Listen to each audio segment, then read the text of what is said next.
Hoy nos metemos con una idea que, a ver, suena un poco rara: la conservación de los hijos. En el siglo XVIII esto no era una frase tierna ni nada por el estilo, sino un objetivo de Estado, frío y calculador, una obsesión utilitaria que, sin que nos diéramos cuenta, le dio la vuelta por completo a la estructura de la familia. Vamos a ver cómo. Para que nos hagamos una idea de la mentalidad de la época, nada mejor que empezar con esta cita. Es brutal. No se lamenta la pérdida de una vida, ¿qué va? Lo que se lamenta es la pérdida de un futuro recurso para la nación. Un soldado que no luchará, un trabajador que no producirá. Esto nos mete de lleno en una perspectiva que no tiene nada de emocional, es pura economía de Estado. Así que claro, de aquí surge la gran pregunta que lo movió todo. Con unas tasas de mortalidad infantil por las nubes, las élites empezaron a ver a los niños no como una bendición, sino como una inversión que se estaba yendo al traste. El problema no era cómo quererlos más, sino cómo conseguir que sobrevivieran para ser productivos. Una cuestión de rentabilidad, vaya. ¿Y este interés de dónde sale de repente? Pues de una crisis de confianza total en cómo se estaban haciendo las cosas. De la noche a la mañana empieza a publicarse un montón de literatura que ponía a caldo las prácticas de crianza de toda la vida, diciendo que esas viejas costumbres estaban literalmente debilitando a la nación desde la cuna. El sistema hacía aguas por todas partes, pero sobre todo en tres frentes. Primero, los hospicios del Estado. Se suponía que debían salvar niños, pero se habían convertido en auténticos mataderos. Segundo, las nodrizas, a las que se acusaba de todo, de transmitir enfermedades, malas costumbres, vicios. Y tercero, la educación de los niños ricos, que se consideraba demasiado blanda, artificial, incapaz de forjar el carácter fuerte que el Estado necesitaba. Y para entender todo esto hay que tener en mente un concepto clave: la economía social. No penséis en la economía como la entendemos hoy. Se trataba de gestionar a la población como si fuera un recurso más, como el carbón o el ganado. El objetivo era simple: producir el máximo de ciudadanos útiles y que los inútiles costaran lo mínimo posible. Y claro, la infancia se convirtió en el campo de batalla principal de esta nueva forma de gobernar. Vale, tenemos el problema. ¿Y la solución? Pues aquí es donde la historia se pone de verdad interesante. Porque no hubo una única solución, ni mucho menos. Hubo dos. Una división radical, basada 100% en la clase social, que acabó creando dos modelos de familia que no tenían nada que ver el uno con el otro. Y mirad, este esquema lo deja clarísimo. Para la burguesía, la cosa iba de aislamiento y educación controlada. El peligro, el enemigo, ojo, lo tenían dentro de casa, los criados, que supuestamente eran una fuente de corrupción. En cambio, para las clases populares, la estrategia fue la vigilancia y la regulación. Aquí, el enemigo estaba fuera: la calle, la taberna, las malas compañías.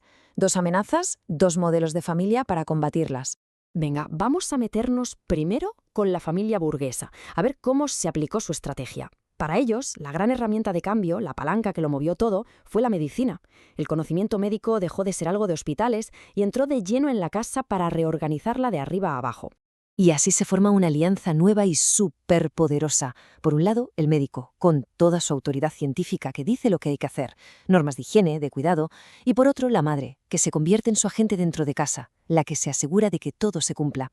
Y esto es fundamental, porque este nuevo rol le da a la mujer un poder en el hogar que antes no tenía, un poder basado en la ciencia que le permitía incluso plantar cara a la autoridad del padre. Pero ojo, que esto de la medicalización no iba sola de salud, ¿eh? El objetivo real era levantar una barrera, una especie de burbuja sanitaria y moral para proteger al niño de los criados, a los que se veía como una fuente de contaminación física y moral. La meta era el control total del ambiente familiar. Vale, eso para los ricos. ¿Y qué pasaba con las clases populares? Pues aquí la historia cambia radicalmente. La intervención se disfrazó de filantropía, de ayuda, pero vamos, que en el fondo su función principal era la vigilancia y el control por parte del Estado. Control puro y duro. Y lo curioso es que aquí el Estado y las propias familias populares encontraron un punto en común.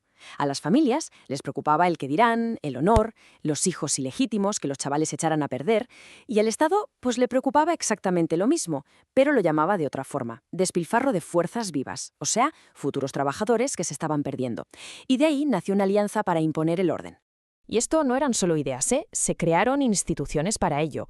Por ejemplo, algo que parece simple: se quitó el torno de los hospicios, ese sistema que permitía dejar a un bebé de forma anónima.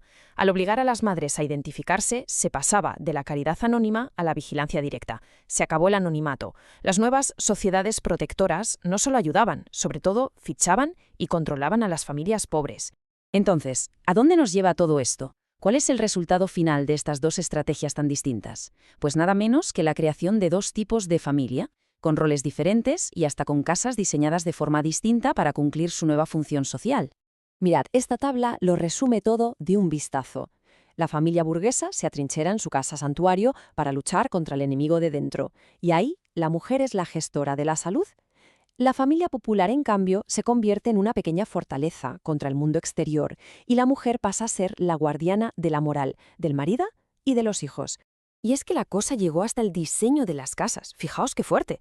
Las viviendas obreras se empezaron a diseñar más pequeñas, con menos espacio común, y el objetivo era súper práctico, que la mujer lo tuviera más fácil para tener controlados al marido y a los críos, para evitar que uno se fuera a la taberna y los otros a la calle. La casa como instrumento de control. Y así llegamos a la gran conclusión de todo este análisis. La idea clave con la que nos tenemos que quedar es que ante un mismo problema, la famosa conservación de los hijos, el siglo XVIII no creó una solución, sino dos sistemas paralelos que no tenían nada que ver. Y aquí está el meollo de la cuestión. La idea moderna de proteger a la infancia nació ya con un doble rasero en su ADN. Para la burguesía, proteger significaba educación, inversión y empoderamiento a través de la ciencia. Para las clases populares, proteger significaba vigilancia, regulación y control social. Cuidar a unos, controlar a otros.